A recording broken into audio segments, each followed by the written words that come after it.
Hello friends, स्वागत है एक बार फिर से आपका मेरे यूट्यूब चैनल पे। तो दोस्तों, आज हम लोग जो टॉपिक डिस्कस करने वाले हैं वो है प्रिज्म। तो आज हम जानेंगे कि प्रिज्म है क्या, और प्रिज्म से रिलेटेड बहुत ही इंटरेस्टिंग फैक्ट्स आज हम लोग डिस्कस करेंगे। कुछ कैलकुलेशंस, कुछ डेरिवेशंस आज हम लोग करेंगे जो क्लास 12 से रिलेटेड है। क्लास 12 का ऑप्टिक्स वाला जो यूनिट है वो चल रहा है, और उसमें रिफ्रैक्शन वाले चैप्टर में ये टॉपिक हमारे पास आता है, प्रिज्म। तो प्रिज्म के बारे में वैसे तो बच्चों क्लास 10 में भी हमने पढ़ा है, लेकिन 10 में जस्ट एक उसकी इंट्रोडक्शन थी, और प्लस 2 में उसको हम थोड़ा और डिटेल में पढ़ते हैं यहाँ पे। तो प्रिज्म होता क्या है वैसे तो सबको पता है, लेकिन फिर भी एक बार दोबारा बता देता हूँ बेटा। प्रिज्म की डेफिनेशन बोर्ड पे लिखी हुई है। प्रिज्म बेसिकली क्या है, एक सॉलिड होमोजीनियस मीडियम है जो ट्रांसपेरेंट है और रिफ्रैक्टिंग है। रिफ्रैक्टिंग मतलब लाइट जब उसमें से जाएगी तो रिफ्रैक्शन के फिनोमिना होगी, जिसके दो सरफेस हैं, और वो सरफेस एक दूसरे के साथ एक सर्टन एंगल बनाते हैं, एक दूसरे के साथ इंक्लाइंड है, कुछ इस तरह से कि उसके दो सरफेस हैं, एक सरफेस ये, एक सरफेस ये, और ये एक दूसरे के साथ क्या है, इंक्लाइंड। कुछ ये डायग्राम इसका है। तो प्रिज्म बेसिकली बच्चों क्या है, एक ऐसा transparent material which is bounded by two curved surfaces। अगर आप इसको ध्यान से देखो तो प्रिज्म कुछ इस तरह का होता है बच्चों। आप देख सकते हो यहाँ पे A, B, C, D, और ये हमारा पॉइंट E, ये पॉइंट F। तो अगर हम ध्यान से देखें तो इस प्रिज्म में इसके दो रिफ्लेक्टिंग सरफेस हैं। एक तो ये वाला surface A, B, C, D, और एक दूसरा सरफेस है बच्चों A, B, E, F।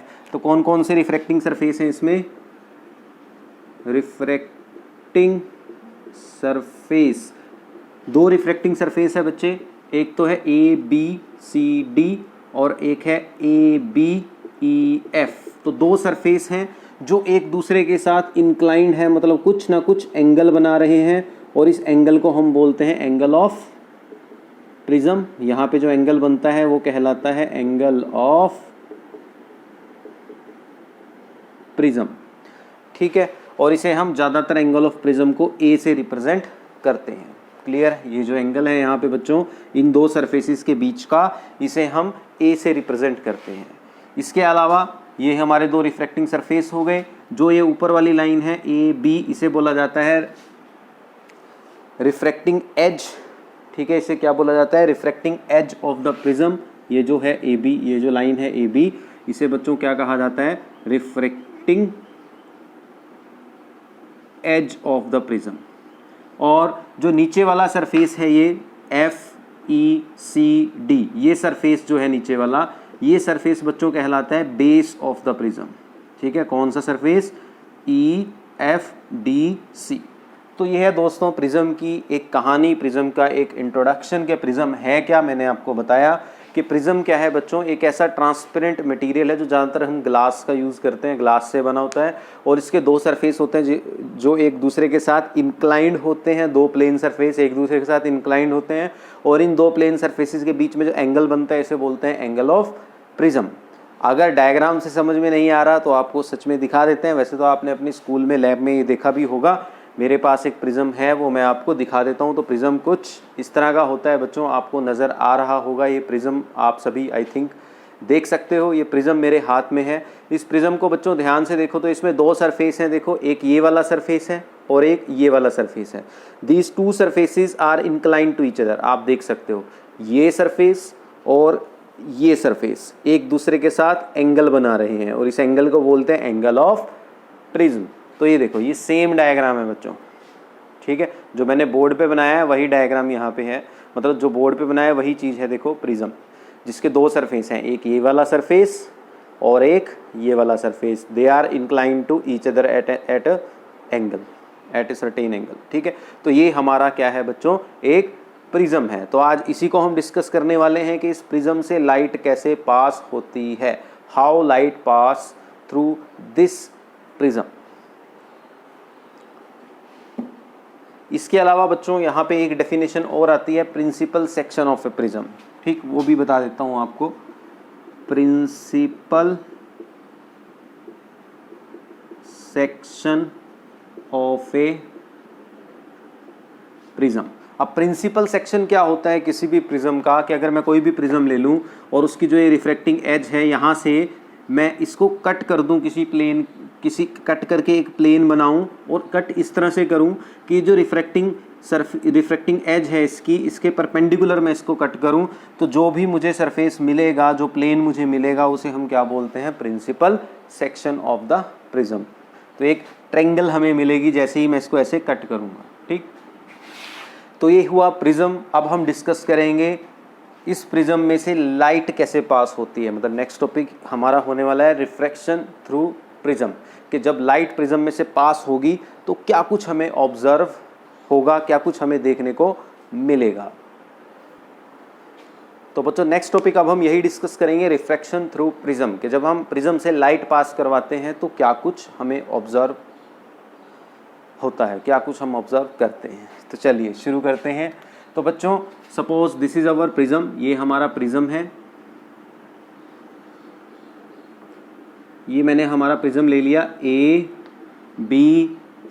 तो आपने ध्यान रखना है कि जब भी हम प्रिज्म का रे डायग्राम बनाते हैं, मतलब रे डायग्राम मतलब कि जब उसमें से लाइट पास हुई तो कैसे कैसे गई लाइट रे, इस तरह का कोई डायग्राम बनाते हैं, तो हम प्रिज्म का 3D स्ट्रक्चर ना लेके, 3D डायग्राम ना लेके एक 2D डायग्राम हम बनाते हैं। सिंपल हम प्रिज्म को एक ट्रायंगल से रिप्रेजेंट करते हैं। यहाँ पे AB उसके इधर वाली रिफ्रैक्टिंग सरफेस को रिप्रेजेंट कर रहा है और AC इधर वाले रिफ्रैक्टिंग सरफेस को रिप्रेजेंट कर रहा है, और ये हमारे पास क्या बन रहा है, एंगल ऑफ प्रिज्म, जिसको हम कैपिटल A से रिप्रेजेंट करते हैं। ये आपको ध्यान रखना है। जैसे देखो ये जो प्रिज्म है बच्चों, ये 3D में है, अगर आप इसको सामने से देखो तो आपको बस एक ट्रायंगल ही नजर आने वाली है। तो इसी ट्रायंगल से हम प्रिज्म का जो है रे डायग्राम वो बनाते हैं। रे डायग्राम बनाते टाइम इसका बस हम फ्रंट वाला पोर्शन शो करते हैं, 2D में हम इसको ड्रॉ करते हैं।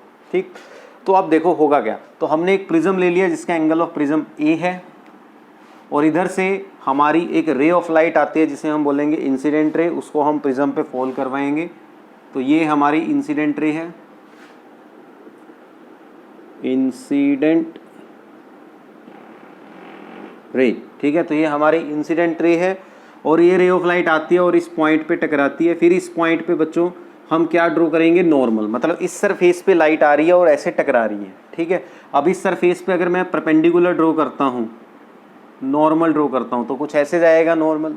अब हमें पता है इंसिडेंट रे नॉर्मल के साथ जो एंगल बनाती है उसे बोलते हैं एंगल ऑफ इंसिडेंस, और इसको मैंने I से रिप्रेजेंट किया, एंगल ऑफ इंसिडेंस को।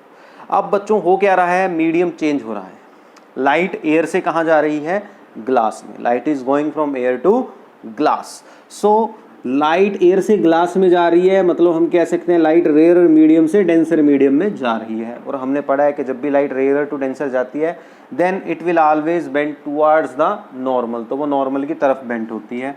तो लाइट जो है नॉर्मल की तरफ बेंड होगी इस तरह से।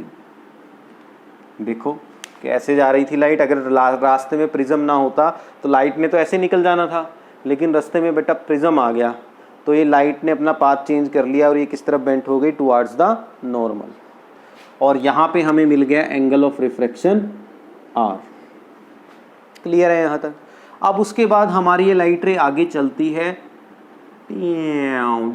और जाके टकराती है कौन से सरफेस पे, AC, है ना। अब हमारी लाइट रे बच्चों आगे गई और कौन से सरफेस पे टकराई, सरफेस AC पे टकराई।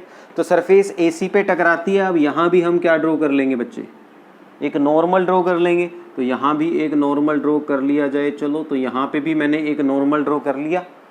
ठीक, अब यहाँ पे जो एंगल बनेगा इसे मैंने मान लिया R'।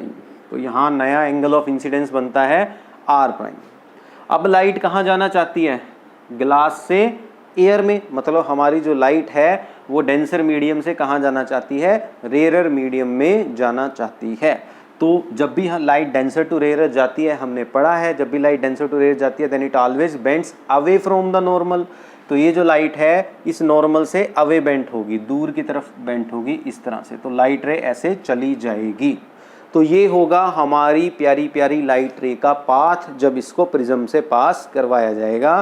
पॉइंट्स को नाम दे देते हैं। सपोज ये है हमारा पॉइंट P, ये है हमारा पॉइंट Q, ये है हमारा पॉइंट R और ये S।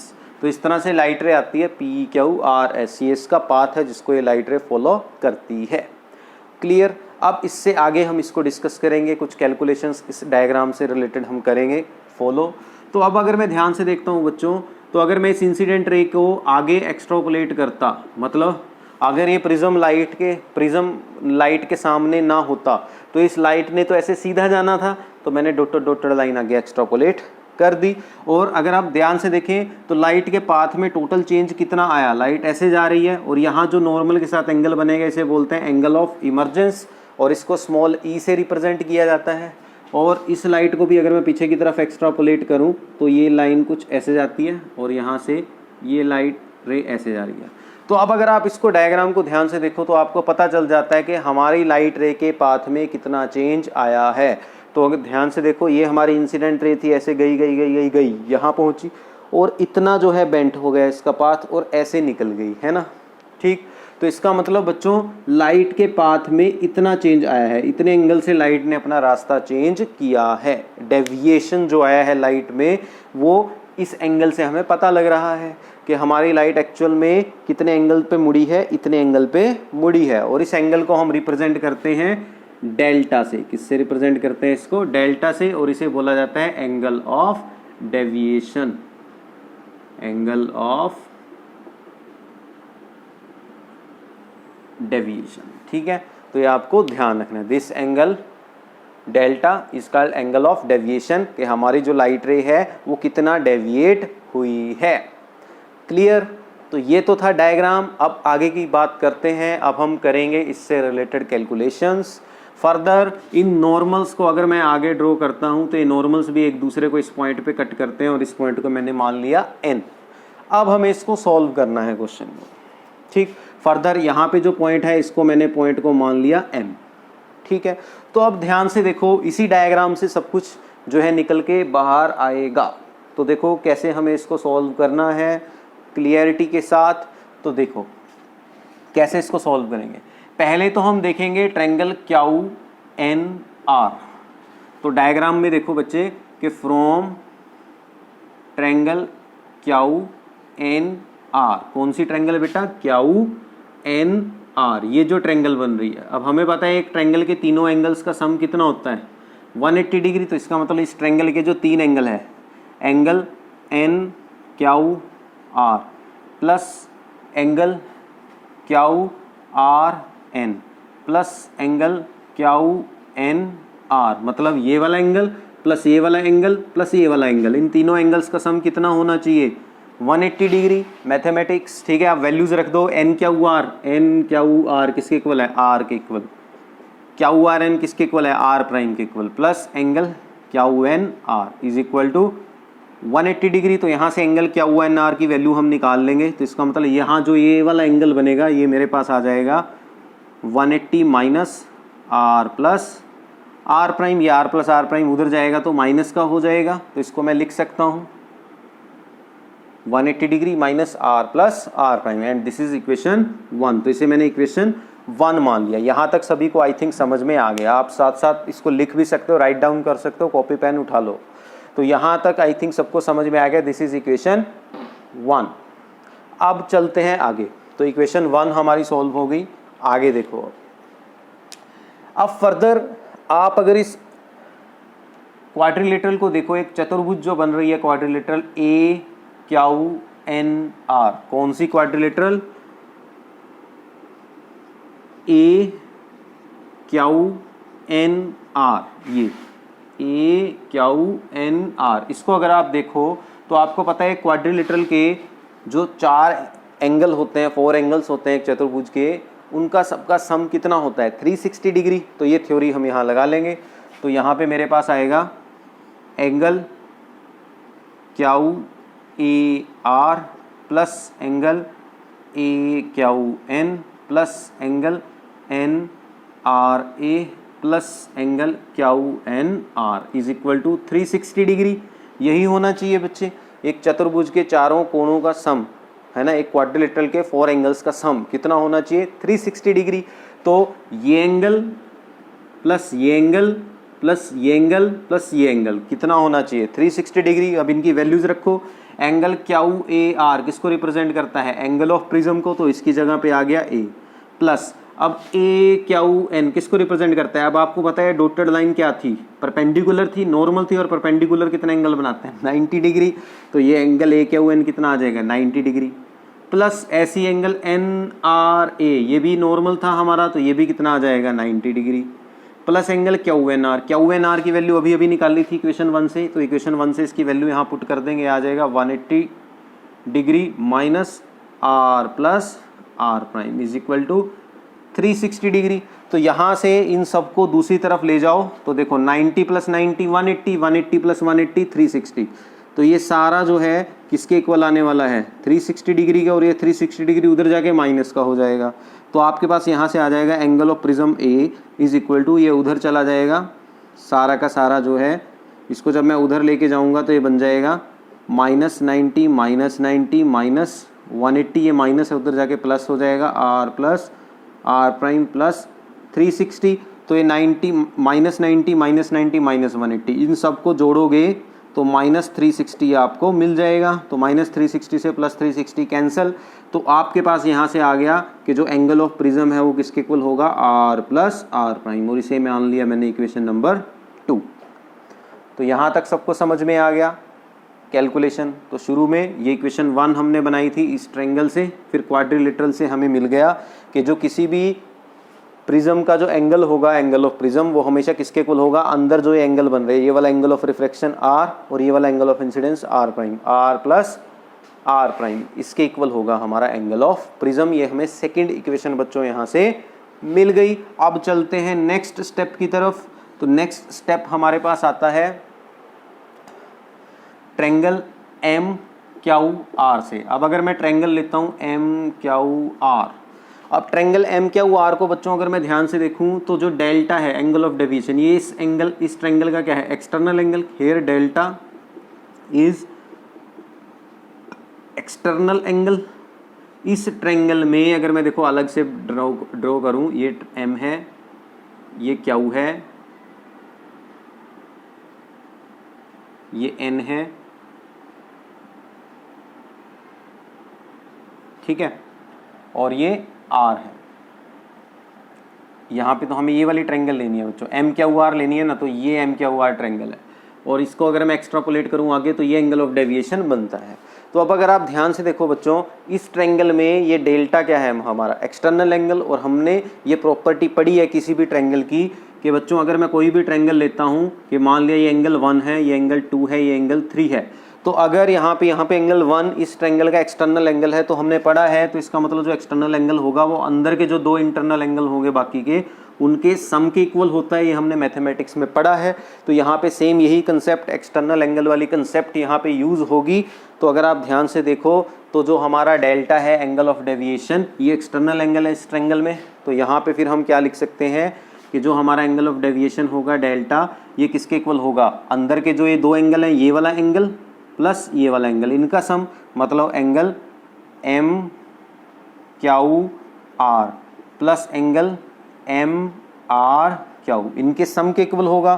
फर्दर बच्चों यहाँ से आ जाएगा delta is equal to angle M Q R. अब एंगल एम क्यू आर कैसे निकलेगा, अब देखो ये एंगल ऑफ इंसिडेंस है यहाँ आई, और ये लाइन ऐसे यहाँ से सीधी जा रही है, तो इसका मतलब ये पूरा एंगल आई के इक्वल है, वर्टिकली अपोजिट एंगल। देखो ऐसे, इसको मैं साइड में बना के दिखाता हूँ आपको। ये ऐसे लाइन जा रही थी, ये हमारा ऐसे परपेंडिकुलर है, ये हमारी इंसिडेंट रे आती है, ये एंगल ऑफ इंसिडेंस बनता है आई, और फिर हमारी लाइट रे ऐसे चली जाती है, और इसे ऐसे जाना था वैसे। तो आप ऑब्वियस सी बात है, ये तो हमारा एंगल आर है। तो अगर आप इन दो एंगल्स को देखो, इस एंगल को और इस एंगल को, ये हमारे आई और ये एंगल भी आई है, तो ऑब्वियस सी बात है ये इतना एंगल किसके इक्वल होगा, आई माइनस आर के इक्वल होगा, क्योंकि टोटल एंगल आई है, इतना एंगल आर है, तो ये बचा हुआ एंगल क्या होगा बच्चों, आई माइनस आर होगा। तो इसका मतलब एंगल एम क्यू आर की जगह क्या आ जाएगा, i minus are. Plus similarly angle M R q की अगर मैं बात करूं तो यहाँ पे ये एंगल ई है, तो ये पूरा एंगल हमारा ई होगा। तो इसका मतलब ये बचा हुआ एंगल किसके इक्वल आएगा, ई माइनस आर प्राइम, यही आएगा। ये हाँ, ये हमारे पास डायग्राम से हमें मिल गया।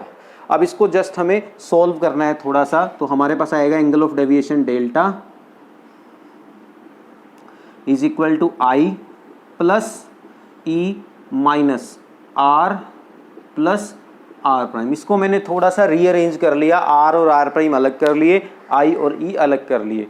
आई प्लस ई, आर और आर प्राइम में से माइनस कॉमन आ गया तो अंदर बन गया आर प्लस आर प्राइम। अब दोस्तों इक्वेशन 2 हमने पढ़ी थी, इक्वेशन 2 बोलती है कि आर प्लस आर प्राइम किसके इक्वल है, एंगल ऑफ प्रिज्म के इक्वल है। तो इसका मतलब बच्चों यहाँ पे मैं क्या लिख सकता हूँ, एंगल ऑफ प्रिज्म। तो इसका मतलब डेल्टा हमारा आ गया आई प्लस ई माइनस ए, यही आ जाएगा आई प्लस ई माइनस ए। तो यहाँ पे ये बच्चों माइनस ए है, इसको अगर मैं इधर लेके आता हूँ तो ये प्लस ए बन जाता है। तो आपके पास आ जाता है angle of deviation plus angle of prism. इसको थोड़ा ऊपर लिख देता हूँ, बोर्ड में आपको दिखेगा नहीं बोर्ड पे, इसको थोड़ा सा ऊपर लिख देते हैं यहाँ को। तो यहाँ से बच्चों आपके पास आ जाएगा, सोल्व करके इसको थोड़ा सा रीअरेंज करोगे जब, तो आपके पास यहाँ से आ जाएगा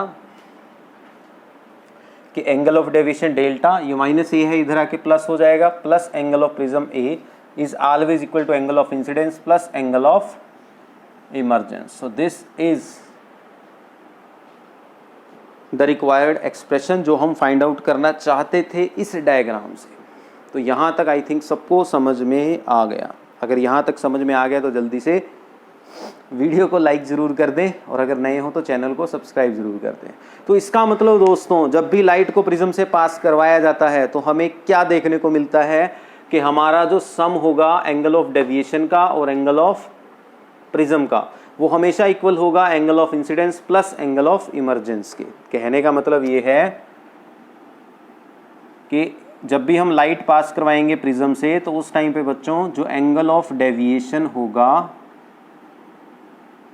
प्लस एंगल ऑफ प्रिज्म होगा, एंगल ऑफ प्रिज्म वो हमेशा इक्वल होगा angle of incidence plus angle of emergence के, एंगल ऑफ इमर्जेंस। ठीक है, सो this is the refraction through prism. तो जब भी प्रिज्म में रिफ्रैक्शन होगी तो हमें ये चीज जरूर देखने को मिलेगी।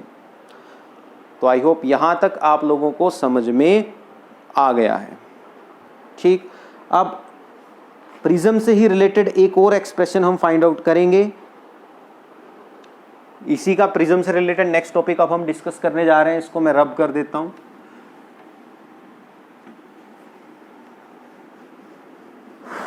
तो यहां तक आई थिंक सबको समझ में आ गया है। अब चलते हैं बच्चों नेक्स्ट टॉपिक पे। प्रिज्म से रिलेटेड ही टॉपिक है, और वो टॉपिक देखो क्या है। इसको मैं मिटा देता हूं डायग्राम को, चलो ठीक है। और वो टॉपिक है हमारा relation between refractive index and angle of minimum deviation. Next topic क्या है, रिलेशन बिटवीन रिफ्रैक्टिव इंडेक्स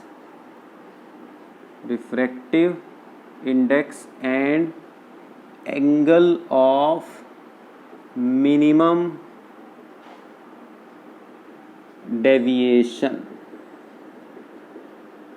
ठीक है, this is our next topic. तो फिर से एक बार मैं प्रिज्म का डायग्राम बनाऊंगा इस टॉपिक को एक्सप्लेन करने के लिए, तो ध्यान से देखेंगे सभी। तो ये बच्चों हमारा प्रिज्म था,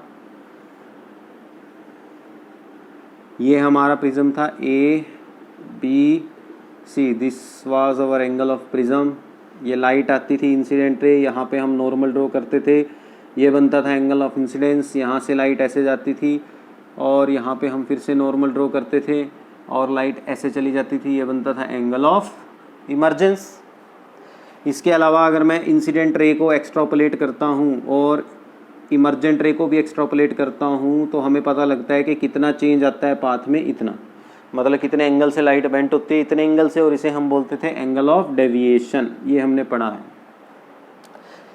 तो दोस्तों एक्सपेरिमेंटली ये ऑब्जर्व किया गया, मतलब एक्सपेरिमेंटली अलग अलग एंगल ऑफ इंसिडेंस के लिए एंगल ऑफ डेविएशन की वैल्यू फाइंड आउट की गई। ये एक्सपेरिमेंट भी है आपके पास 12th क्लास में, angle of deviation find out करने का। हम अलग अलग एंगल ऑफ इंसिडेंस के लिए एंगल ऑफ डेविएशन की वैल्यू फाइंड आउट कर सकते हैं।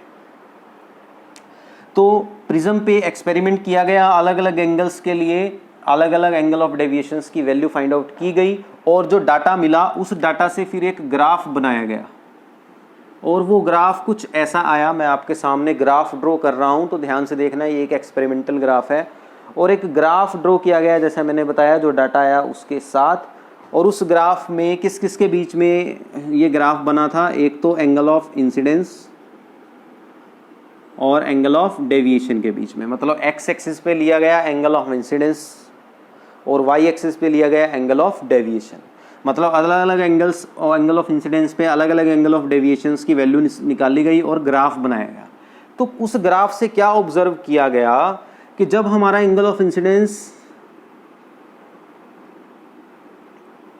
इंक्रीज हुआ शुरू में, ठीक है ना, क्या ऑब्जर्व किया गया कि जब शुरू में हमारा एंगल ऑफ इंसिडेंस इंक्रीज हुआ तो एंगल ऑफ डेविएशन डिक्रीज हो रहा था कुछ इस तरह से। ये ग्राफ कुछ इस तरह से मिला के देखो, आप देख सकते हो इस ग्राफ को, एंगल ऑफ इंसिडेंस इंक्रीज हो रहा है और एंगल ऑफ डेविएशन डिक्रीज हो रहा है। फिर हमें एक पर्टिकुलर एंगल ऐसा मिलता है, यहाँ पे पर्टिकुलर एंगल ऑफ इंसिडेंस ऐसा मिलता है कि उस एंगल ऑफ इंसिडेंस पे हमारा जो एंगल ऑफ डेविएशन है वो बिल्कुल मिनिमम आता है और उसे बोलते हैं हम एंगल ऑफ मिनिमम डेविएशन। ठीक है, मतलब ग्राफिकली देखा गया बच्चों कि जैसे जैसे हम एंगल ऑफ इंसिडेंस बढ़ाते थे एंगल ऑफ डेविएशन घटता था और एक एंगल ऑफ इंसिडेंस ऐसा आता था जिस पे इसकी वैल्यू मिनिमम हो जाती थी।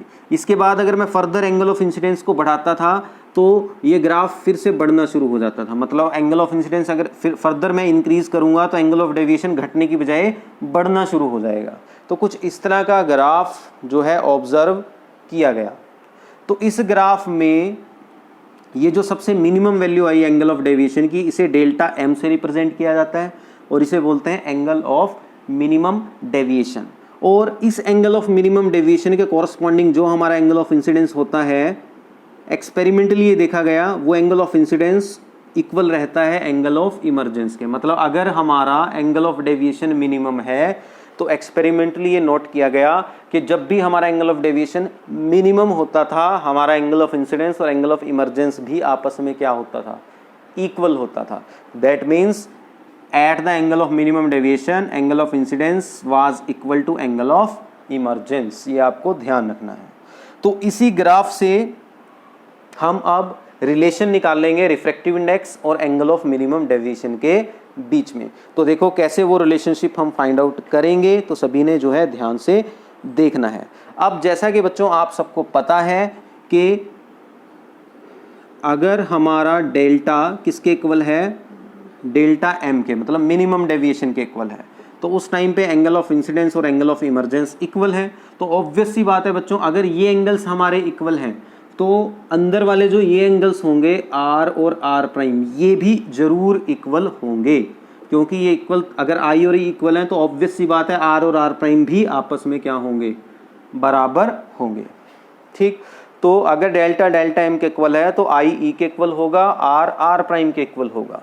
ठीक है कि अगर हम मान लें कि if delta is equal to delta M then we must have I is equal to E and R is equal to are prime.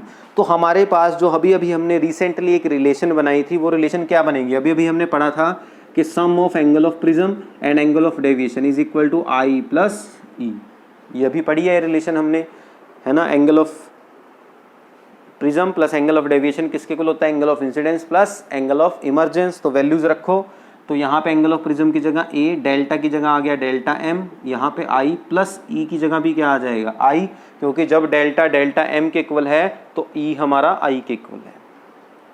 तो यहाँ से बच्चों ए प्लस डेल्टा एम इक्वल आ जाएगा 2i। तो यहाँ से हम एंगल ऑफ इंसिडेंस निकाल लेंगे जो क्या आ जाएगा a plus delta M by 2। तो इसे मान लूंगा मैं इक्वेशन 1 इस टॉपिक की। क्लियर है यहाँ तक, सिंपल है। मैंने ग्राफ यूज किया, ग्राफ से मैंने बताया कि अगर डेल्टा डेल्टा एम है मिनिमम डेविएशन के इक्वल है तो आई और ई आपस में इक्वल होंगे और आर प्राइम भी आपस में इक्वल होंगे। अब फर्दर दोस्तों हमने पिछले टॉपिक में एक चीज और पढ़ी थी कि एंगल ऑफ प्रिज्म किसके इक्वल होता है, आर प्लस आर प्राइम के इक्वल। ये भी हमने पढ़ा था कि एंगल ऑफ प्रिज्म किसके इक्वल होता है बच्चों, आर प्लस आर प्राइम के इक्वल। और जब हमारा डेल्टा मिनिमम डेविएशन के इक्वल है तो उस टाइम पे आर और आर प्राइम भी आपस में इक्वल हैं, तो एंगल ऑफ प्रिज्म उस टाइम पे बन जाता है हमारा a is equal to r plus r, that means यहाँ से बच्चों हमारे पास आ जाता है ए इज इक्वल टू 2r। तो यहाँ से r हम निकाल सकते हैं एंगल ऑफ रिफ्रैक्शन, ये r कितना आ जाएगा a/2। तो दिस इज इक्वेशन नंबर 2। तो इस तरह से दोस्तों हमने क्या किया, इस ग्राफ का यूज करके एंगल ऑफ इंसिडेंस निकाल लिया और एंगल ऑफ रिफ्रैक्शन निकाल लिया। अब जस्ट हमें क्या करना है, इस पॉइंट पे, इस पॉइंट क्यू पे स्नेल्स लॉ लगानी है ना। हमने रिफ्रैक्शन, लॉ ऑफ रिफ्रैक्शन पढ़ा है, उसमें स्नेल्स लॉ भी पढ़ी है। तो अब जस्ट हम यहाँ पे क्या यूज करने वाले हैं बच्चों, स्नेल्स लॉ यूज करने वाले हैं। तो स्नेल्स लॉ यहाँ पे हम यूज कर लेंगे और जो इक्वेशन हम निकालना चाहते थे वो हमें मिल जाएगी। तो using Snell's law at point Q. अब मान लिया बाहर हमारी एयर है जिसका रिफ्रैक्टिव इंडेक्स है म्यू नॉट, अंदर ग्लास है जिसका रिफ्रैक्टिव इंडेक्स है म्यू। तो हमारे पास लाइट एयर से ग्लास में जा रही है, यहाँ स्नेल्स लॉ लगाएंगे तो हम क्या लिखेंगे, लाइट जा रही है एयर से ग्लास में, मतलब 0 μ1, या इसको ना ऐसे मान लो, एयर का रिफ्रैक्टिव इंडेक्स मान लो म्यू ए और ग्लास का रिफ्रैक्टिव इंडेक्स को म्यू जी से रिप्रेजेंट करो जो म्यू के इक्वल है, ठीक है, ऐसा मान लो। तो लाइट हमारी जा रही है एयर से ग्लास, तो मैं लिखूंगा a mu g is equal to sine i by sine r. ये तो हमने पढ़ा है स्नेल्स लॉ, है ना। एयर से जा रही है लाइट ग्लास में, तो हम लिखते थे a mu g is equal to sine i by sine r, यही लिखते थे हम। तो ये मैं ऐसे लिख लूंगा इसको। फर्दर ए म्यू जी किसके इक्वल होने होता है, रिलेटिव रिफ्रैक्टिव इंडेक्स इसको बोलते थे, अगर आपको याद हो, मेरी प्रीवियस वीडियोज आपने देखी हो। तो ए म्यू जी को मैं लिखूंगा mu G upon mu A, यही होता है ए म्यू जी हमारा, refractive index of glass upon refractive index of air is equal to sine of I by sine of R, ये आ जाएगा। यहाँ तक आई थिंक सबको समझ में आ गया। जस्ट अब हमें वैल्यूज पुट करनी है। म्यू जी किसके इक्वल है, म्यू के इक्वल, तो म्यू जी की जगह आ गया म्यू। एयर का रिफ्रैक्टिव इंडेक्स आपको पता है कितना होता है 1, तो एयर का रिफ्रैक्टिव इंडेक्स होता है 1 is equal to sine of i. I हमने अभी निकाला था किसके इक्वल था, a plus delta M by 2, तो आई की जगह आ जाएगा a plus delta M by 2 upon sine of r. R हमारा बच्चों क्या है, ए बाय 2, तो ये आ जाएगा साइन ऑफ ए बाय 2। तो इसका मतलब हमारे पास यहाँ से एक रिलेशन मिल गई बच्चों हमें, जो रिलेशन क्या है कि जो रिफ्रैक्टिव इंडेक्स होगा हमारे प्रिज्म का, वो रिफ्रैक्टिव इंडेक्स किसके इक्वल होगा, sine of A plus delta M by 2 upon sine A by 2, इसके इक्वल होगा। So this is the formula for the refractive index of our prism. तो हमारा जो प्रिज्म है बच्चों, उसका ये फॉर्मूला हमें यहाँ पे मिल गया कि म्यू किसके इक्वल होगा, sine of A plus delta M by 2 upon sine of A by 2। I hope आप लोगों को ये समझ में आ गया। बहुत इजी था। आपने क्या किया था, ग्राफ का इस्तेमाल किया था कि जब डेल्टा डेल्टा एम के इक्वल था तो हमने आई को ई के इक्वल रख दिया था, आर को आर प्राइम के इक्वल रख दिया था, फिर हमने इस फॉर्मूले का यूज़ करके आई निकाला और सिमिलरली हमने आर भी निकाला था, ए बाय 2 आ गया था। फिर हमने स्नेल्स लॉ लगाई और आई और आर की वैल्यूज रखी और हमें ये फॉर्मूला मिल गया। और ये फॉर्मूला किस किस के बीच में रिलेशन दे रहा है, refractive index, angle of prism और एंगल ऑफ मिनिमम डेविएशन के बीच में। तो इस फॉर्मूले को आपने याद भी रखना है, इससे रिलेटेड न्यूमेरिकल्स भी एग्जाम में आने के चांस रहते हैं। अब चलते हैं इससे नेक्स्ट टॉपिक की तरफ। नेक्स्ट टॉपिक है हमारा deviation through a prism at small angles. कि अगर हमारे जो ये एंगल्स हैं, angle of incidence, angle of prism, angle of emergence, ये सभी एंगल्स स्मॉल हों, तब हमारा एंगल ऑफ डेविएशन का फॉर्मूला क्या आएगा। ठीक है, अब हमें वो फाइंड आउट करना है। ठीक, तो नेक्स्ट टॉपिक यही है, angle of deviation for small angles, for small angles. अब एंगल्स क्योंकि हम स्मॉल मान के चल रहे हैं कि आई स्मॉल है, तो इसका मतलब हम साइन आई को नियरली आई लिख सकते हैं। ऐसे ही बच्चों साइन आर को हम नियरली आर लिख सकते हैं, ये आपको ध्यान रखना है यहाँ पे। ठीक है, स्मॉल एंगल्स का मतलब होता है कि अगर हम एंगल स्मॉल लेते हैं तो साइन आई अप्रोक्सीमेटली आई के इक्वल होगा, साइन आर अप्रोक्सीमेटली आर के इक्वल होगा। ये कंसेप्ट यहाँ पे हम यूज करेंगे। तो अगर एंगल हमारे स्मॉल हैं और हम फेस ए बी पे अगर स्नेल्स लॉ लगाते हैं, जैसे अभी लगाई थी, तो स्नेल्स लॉ क्या बोलते हैं, लाइट जा रही है एयर से ग्लास में, ये इक्वल होगा sine i by sine r. Further sine i i के इक्वल होगा, साइन आर आर के इक्वल होगा, और ए म्यू जी मेरे पास आएगा mu g by mu a is equal to i by r. Further यहाँ से बच्चों आ जाएगा म्यू जी हमारा म्यू है, एयर का रेफरेंस इंडेक्स 1 है, आई बाय आर। तो यहाँ से बच्चों सॉल्व करके एंगल ऑफ इंसिडेंस मेरा आ जाएगा म्यू टाइम्स ऑफ आर। तो ये एंगल ऑफ इंसिडेंस मैंने निकाल लिया। सिमिलरली बच्चों जो फेस ए सी है यहाँ पे भी हम स्नेल्स लॉ लगा लेंगे फेस ए सी पे। तो using Snell's law at face a c, तो एट फेस ए सी, इस फेस पे भी अगर मैं स्नेल्स लॉ लगाता हूँ बच्चे, फेस ए सी पे अगर मैं स्नेल्स लॉ लगाता हूँ तो मेरे पास क्या आता है, मुझे मिलता है जी म्यू ए, क्योंकि फेस ए सी पे लाइट ग्लास से कहाँ जा रही है बेटा, एयर में। तो मैं लिखूंगा g mu a is equal to sine of angle of incidence कितना है are prime upon angle of emergence कितना है ई। तो मैंने लिखा sine of are prime by sine e. तो जी म्यू ए को मैं क्या लिखूंगा फिर further, mu a by mu g, और ये approximately r prime by e के इक्वल होगा। फर्दर इसको सॉल्व कर लेंगे, सॉल्व करेंगे तो हमारे पास आ जाएगा यहाँ से बच्चों, सॉल्व करके यहाँ से इसको सॉल्व करेंगे तो ये बनेगा जी म्यू ए का मतलब क्या है, mu a by mu g is equal to are prime by e. अब म्यू ए हमारा 1 है और म्यू जी हमारा म्यू है आर प्राइम बाय ई। तो यहाँ से हमारे पास एंगल ऑफ इमरजेंस इक्वल आ जाएगा mu times of are prime. तो इस तरह से बच्चों हमने एंगल ऑफ इमरजेंस की वैल्यू भी फाइंड आउट कर ली। अब हमें एंगल ऑफ इंसिडेंस की वैल्यू भी पता लग गई, एंगल ऑफ इमरजेंस की वैल्यू भी पता लग गई। अब हम वही फॉर्मूला यूज़ करेंगे जो हमने पहले टॉपिक में निकाला था कि एंगल ऑफ प्रिज्म और एंगल ऑफ डेविएशन, इनका सम किसके इक्वल होता है, angle of incidence plus angle of emergence. अब जस्ट आपने क्या करना है, आई और ई की वैल्यूज़ यहाँ पे पुट कर देनी है। तो जब हम आई और ई की वैल्यूज़ यहाँ पुट करेंगे तो मेरे पास बनेगा angle of prism plus angle of deviation is equal to I. I की जगह आ जाएगा यहाँ पे म्यू आर, प्लस ई की जगह आ जाएगा यहाँ से म्यू आर प्राइम। तो यहाँ से दोस्तों डेल्टा मेरे पास बन जाएगा, ए उधर जाके माइनस हो जाएगा, म्यू इन दोनों में से कॉमन अंदर रह गया आर प्लस आर प्राइम, ए वहाँ चला गया माइनस के ए। तो ये मेरे पास एंगल ऑफ डेविएशन का जो फॉर्मूला है वो बन जाएगा। अब फर्दर दोस्तों हमने पढ़ा है कि एंगल ऑफ प्रिज्म किसके इक्वल होता है, आर प्लस आर प्राइम के इक्वल, ये भी हमने पढ़ा था पिछले ही टॉपिक में अभी।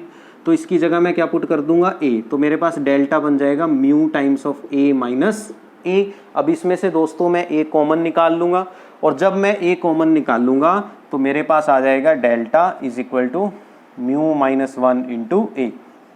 सो this is the formula for the angle of deviation when angles are small, कि अगर हमारा जो प्रिज्म है उसका एंगल ऑफ प्रिज्म स्मॉल हो तब हम ये फॉर्मूला यूज़ करते हैं। तो जब भी न्यूमेरिकल्स में एंगल्स स्मॉल होंगे तब हम एंगल ऑफ डेविएशन को निकालने के लिए इस फॉर्मूले का इस्तेमाल करेंगे कि डेल्टा इक्वल होगा म्यू माइनस 1 इंटू ए। तो ये थी आज की क्लास। आई थिंक आप सबको मज़ा आया होगा, समझ में आया होगा प्रिज्म। मैंने प्रिज्म का पूरा टॉपिक एक्सप्लेन कर डाला है इस छोटी सी वीडियो में। तो अगर आपको वीडियो अच्छी लगी तो लाइक ज़रूर करें, और नए हो तो चैनल को सब्सक्राइब ज़रूर करें, और अपने दोस्तों के पास भी इस वीडियो को शेयर करें। मिलते हैं नेक्स्ट वीडियो में, धन्यवाद।